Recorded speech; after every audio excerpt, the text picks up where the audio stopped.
You hear it all the time. Don't click links or attachments from people you don't know. Protect your financial information. Shop online with a designated credit card or use Apple or Google Pay. Set up alerts so you know if your account is being used for a purchase. All of these ways to keep your accounts from what?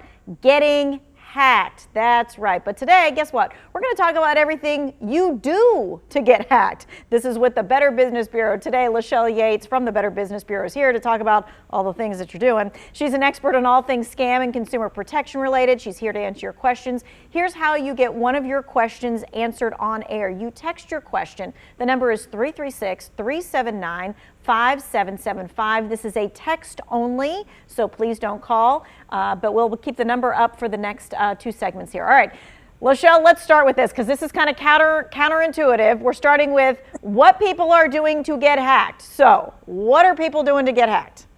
Yeah, so it's a little tongue-in-cheek. And first is people are taking surveys. Oh, yes. Sounds like fun, I know, especially right now. We're all kind of bored, but there can be some real consequences. Yeah, and so this is one of those things of what kind of princess are you, that kind of stuff. We don't want to do that. All right, the next thing is they keep their social media privacy settings public. Yeah, so think of all the information that's in your settings, and all you're doing is just opening that up to scammers. So you want to actually set that to not public, so that only your friends can see it. Yes, you're going to have to get those friend requests, but it's better than letting everybody know, including scammers, what your personal information is. Okay, and then this next one is talking about how we don't operate our phone operation systems or our home computers or our apps as often as we should, and that is causing us to get hacked. It is, believe it or not, besides clicking on malicious links, this is the second most way that people actually get hacked.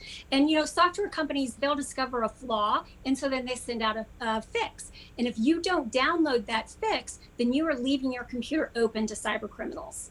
All right, so the last thing, let's talk about this, is the password protection. And so a lot of folks have talked about how, they don't want to have to do the extra steps. But let's talk about why the extra steps are worth it. Just think about, you set your phone down and somebody comes along and they just touch it and up pops your screen where they can quickly access anything that they want. And you may think you're only away from the table at the coffee shop for 2 seconds, but you're away longer than you think, and you're just leaving it open. Or God forbid you actually lose your phone, and then people have access to all of that information. So you want to password protect it. Okay, so one of the easiest ways to protect yourself is to shred your documents. And of course, 2 wants to know usually does a shred once a year. With COVID, we are kind of figuring out how it's getting done. In the meantime, you're picking up the ball, you're running with it. You've got a shred. Let's talk about when, where, and what we need to know about it. Sure, yeah. So we have Shred Day coming up on April the 10th, so in a couple weeks. It's from 9 to noon at the Whole Foods that's over in the Friendly Center on Friendly Avenue. And where there's no limit on the number of bags and boxes you can bring. We've all been storing this stuff for a while now, so come on out and see us and bring as much as you need. Okay, and what types of things do we need to bring that should be shredded instead of just maybe like thrown into the trash? Yeah, so obviously anything with personal identifying information, bank account information, but you also want to shred your end of benefit statements from your doctor and anything insurance related, because medical ID theft is a big problem. Anything with your kids' information on it, you want to shred that.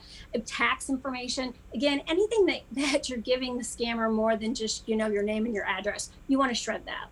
Okay. All right. So what we're going to do is we're going to take a quick break. We want to make sure that you know that you can text your questions to Lachelle, especially if you're about to maybe hire a contractor. How should you pay them? What kinds of things should you get in writing?